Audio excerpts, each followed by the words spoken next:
This is NIO from a year ago when they were collaborating with other parties to create the world's first, basically, it's a V2G, vehicle to grid charger, where they can use the power swap station as basically a mini power plant. And then they've got the PV panels or the solar panels on top. Now, I think this is the third time I've talked about this video. And yet, even though it's a year old, not even 1,000 people have even seen it.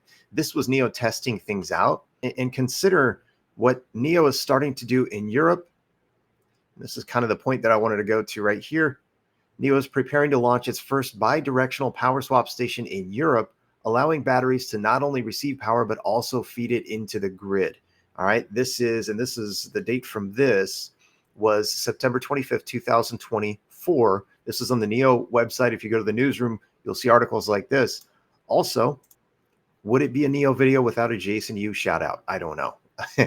No, I love Jason's content. And this is one of the things that he pointed out as NIO power stations are starting to go online.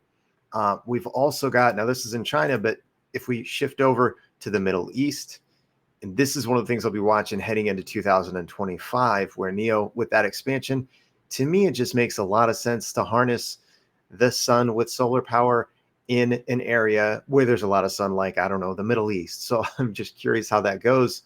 Oh, yeah. And then there's this too. Of note, the Chinese, for example, are leaders in solar. They're leaders in EVs. Fun fact, that's Ken Griffin. And I'm just checking here. Citadel Advisors, that is one of his companies as of August 14th. They've got a put position for almost 8 million shares, it looks like, in NIO. Just mentioning that. Let's keep it moving, though. For the month of September, NIO delivered a total of 21,181 vehicles, and of those, 832 were the Envo brand. Its production and delivery are expected to accelerate in October.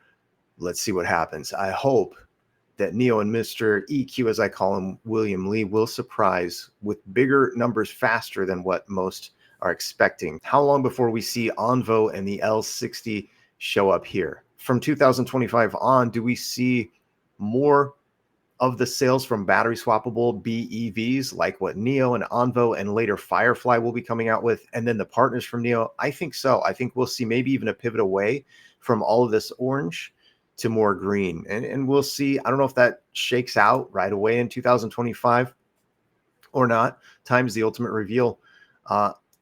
Finally, and this is, but there is a personal element to this, and I figured it's a good time to bring this up again. For some people who are newer to the channel, or maybe who found me in the last couple of years, I haven't talked about it for a while. So